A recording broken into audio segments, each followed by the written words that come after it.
All right, let's do this. Time for a deep dive into, well, memes.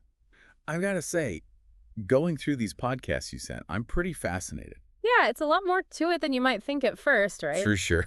Yeah. And using podcasts to, break down other podcasts talking about memes, pretty meta. Definitely meta. We're going deep, deep down the meme rabbit hole. I'm ready to fall in. Mm-hmm. So are we going to crack the code of what makes them tick? Figure out why everyone's obsessed? Maybe even learn how to make our own viral sensations? Well, let's see what these podcasts have to say. I think we can definitely learn a lot about the why and how of memes. Absolutely. And here's a fun fact to kick things off. Mm. Did you know the word meme itself has been around since, 1976? Way before the internet as we know it. Right. It blew my mind. So no grumpy cat, no distracted boyfriend back then. But the word was already out there. It was coined by Richard Dawkins, an evolutionary biologist. He was drawing a parallel between genes and cultural units that spread things that, get passed on and replicated. So like those TikTok dances everyone's doing.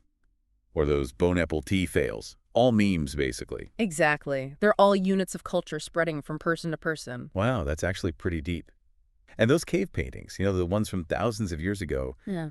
they fit the definition too. Yeah. Think about it. Information passed down, replicated, evolving over time. Mind-blowing. Okay, so we've got memes spreading like wildfire online. But some of them, they really stick around, don't they? Yeah. I mean, distracted boyfriend, still going strong. It's amazing, right? It really shows you how powerful a simple image can be when it taps into something, universal. That feeling of temptation, getting sidetracked, maybe just our short attention spans these days. Yeah, it's relatable. Everyone's been there. And what about Success Kid? That tiny fist pump gets me every time. Classic. Pure determination, even for the smallest victories. It's just so perfect for those nailed-it moments. And then you've got Grumpy Cat, the eternal pessimist. Ah, Grumpy Cat. The queen of, grumpiness. Sometimes you just need that permission to embrace your inner grump. Yeah, everyone has those days. And speaking of relatable, how about Bad Luck Brian? Oh, bad luck, Brian. Always in the wrong place at the wrong time. It's like we all know someone who embodies that meme. And there's this, schadenfreude element to it. We're laughing at misfortune, but it's lighthearted. Yeah, we're not being mean. Just acknowledging the absurdity of it all. It's kind of how memes help us cope, right? Right. Think of that "this is fine" meme with the dog in the burning room. Oh, yeah. Holding it together when everything's falling apart. A classic. And Drake posting. Simple, yet so effective. 2 panels, clear preferences, boom. Instant meme. It's kind of brilliant. Yeah, I wonder if the simplicity is what makes it work. Yeah. Easy to understand, easy to adapt. Then there's the world of political memes. Can't forget those. Oh, those can be, a whole different beast. They can shape opinions, mobilize people. Powerful stuff. The podcast mentioned Pepe the Frog, how it started as this harmless comic character. And then got co-opted by different online groups. Its meaning totally shifted.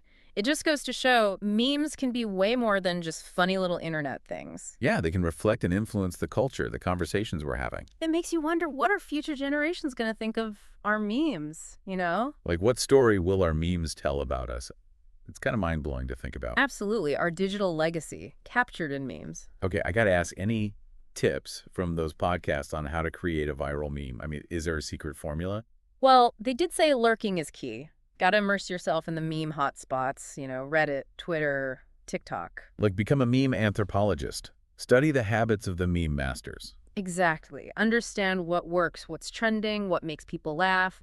Then you need your tools, right? Canva's great for beginners. Photoshop for more advanced stuff. But sometimes, simple is best. A good image, a witty caption. Yeah, like that Iconez cheeseburger cat. Simple, relatable, internet gold. It's about tapping into that universal experience. And timing is everything, right? Oh, yeah. Catch the wave at the right moment, or your meme's gonna sink. So no jumping on the bandwagon when it's already passed. Exactly.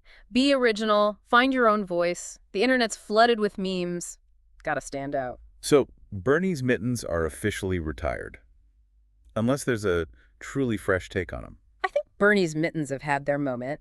Time for new memes to take the stage. Okay, noted. But on a serious note, the podcast also touched on the dark side of memes. Right. They can be misused, right? Yeah. Cyberbullying, spreading misinformation, even copyright issues. So even if it's just a meme, there can be consequences. Yeah, it's a good reminder to think before you meme.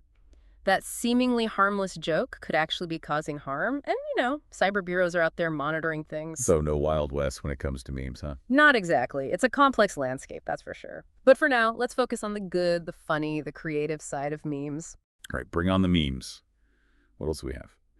Okay, so we've talked about the power of memes, but one of the podcasts you sent mentioned some legal issues around memes and copyright. It feels like the Wild West out there sometimes. Is there really a sheriff in town? You'd be surprised copyright law can get really tricky with memes. A lot of memes are based on images or videos that someone else owns, and using them without permission could land you in hot water. So just because something's like floating around on the internet doesn't mean it's fair game. Not necessarily. Some memes might fall under fair use, especially if they, transform the original material in a creative way. But others cross the line into copyright infringement, especially if there's money involved. So if I'm just like sharing a meme for laughs, I'm probably okay. Yeah. But if I start slapping it on t-shirts and selling them, that's when I need to worry. That's the general idea, but it can be tricky. It's always best to err on the side of caution. The podcast mentioned a case where a popular meme account got sued by Getty Images for using their photos without permission. They were hit with a $200,000 lawsuit. Ouch. That's a steep price to pay for internet fame. So, aspiring meme lords, listen up. If you didn't create the image or video yourself, maybe try to find out who owns the copyright. It could save you a lot of trouble. Exactly. And speaking of trouble, the podcast also talked about cyber bureaus and their role in monitoring meme culture. It turns out they're keeping a close eye out for illegal activities, and that includes memes. So even Grumpy Cat can get in trouble with the law. Well, she probably won't get arrested, but in certain countries, sharing the wrong kind of meme can have serious legal consequences. The podcast specifically mentioned India, where spreading fake news through memes can get you fined or even imprisoned. I guess it all comes back to being responsible. Because you're hiding behind a screen doesn't mean actions don't have consequences. It's a delicate balance. We all have the right to express ourselves, but it's important to do so in a way that doesn't infringe on others' rights or spread harmful information. I think we also have to acknowledge that memes can reflect existing biases and prejudices in society. You're right, because memes often draw on familiar cultural tropes and stereotypes. They can sometimes end up reinforcing negative perceptions of certain groups. It's like a digital echo chamber where those biases can get amplified. It's a reminder to be critical of the memes we consume. Just because something is funny doesn't mean it's harmless. Exactly. We need to be mindful of the messages that are being spread and challenge anything that feels harmful or inaccurate. Earlier you mentioned memes as a sort of digital hieroglyph. What do you think future generations will learn about us from the memes we leave behind? It's an intriguing thought, isn't it? Imagine archaeologists of the future stumbling upon our vast meme archives. What stories would they tell about our culture, our values, our fears? I think they'd definitely get a good sense of our humor. They'd see that we were a generation that found humor in the absurd, the ironic, the everyday struggles of navigating the digital age. They would definitely pick up on our obsession with cats. Cats are the undisputed royalty of the internet. Their meme potential is limitless. Absolutely. Yeah. But beyond the laughs, I think they'd also see a generation grappling with complex issues. Social justice, climate change, political polarization. Memes often reflect the anxieties of the time, so maybe they'd offer a glimpse into the challenges we face. It would be like a window into the collective consciousness of our era, all through the lens of memes. Who knows, maybe they'll even come up with their own methods of deciphering the hidden meanings and cultural nuances encoded within our memes. Like a digital Rosetta Stone waiting to be cracked. It's kind of mind-blowing. So what about creating memes? What tips did those podcasts have for aspiring meme lords? Well, as we discussed earlier, timing and originality are crucial. Yeah. You need to be tapped into the cultural zeitgeist. Have your finger on the pulse of what's trending. It's about finding a fresh, unexpected way to spin a familiar format. So are Bernie's mittens officially retired from the meme game? Unless you can find a truly unique way to breathe new life into those mittens, I think it's time to let them rest. Okay, fair enough. Yeah. What else makes a meme successful? Relatability is key. People are more likely to share memes that resonate with their own experiences, beliefs, and sense of humor. Think about things that make you laugh, things that make you cringe, things that make you stop, and think those are the seeds of good memes. And the visuals matter too. A striking image or video can make all the difference. Absolutely. The visual element is often what initially grabs people's attention. Think about those iconic memes like distracted boyfriend or success kid. Those images are instantly recognizable and evoke a strong emotional response. Find an image that pops and make sure it connects to your message. Exactly. And don't be afraid to play around with different formats. Sometimes the most unexpected combinations are the ones that go viral. Remember that meme that matched up Drake posting with a Renaissance painting? Pure genius. Oh, yeah. That was unexpected and hilarious. So it's all about taking risks, thinking outside the box, and finding those connections that make people laugh, share, and hit that like button. But in the quest for internet fame, it's easy to lose sight of the fact that making memes should be fun. Don't get too caught up in chasing likes and shares. Just enjoy the process, the creativity, the chance to make people laugh. Exactly. Create content that you genuinely enjoy, and chances are others will appreciate it too. It's all about tapping into that shared human experience. What memes have resonated the most with you? Wow, that's a tough one. I'm going to need a minute to think about that. There are so many to choose from. Take your time, and while you're mulling it over, let's delve even deeper into the cultural and societal impact of memes and explore their role in shaping our language, our humor, and our understanding of the world. Welcome back. So before we took a moment, we were talking about memes that really resonate, you know? And for me, it's got to be the ones that capture a feeling, an experience. It's like hard to put into words. You know what I mean? It's like you're sitting there thinking, man, that feeling went, and boom, there's a meme for it. Yeah. It's like memes have developed into this like whole new language, a shorthand to express all these complex ideas and emotions. Totally. And one of the podcasts really went into the whole linguistic impact, how memes have given us new words and phrases that, we just use all the time now. It's wild how quickly they can take a word like from nowhere and put it right into the mainstream. Like bullshit, big yaks. I mean, where did these even come from before memes? Right, and it's not even just words. It's the sentence structure, how we express things.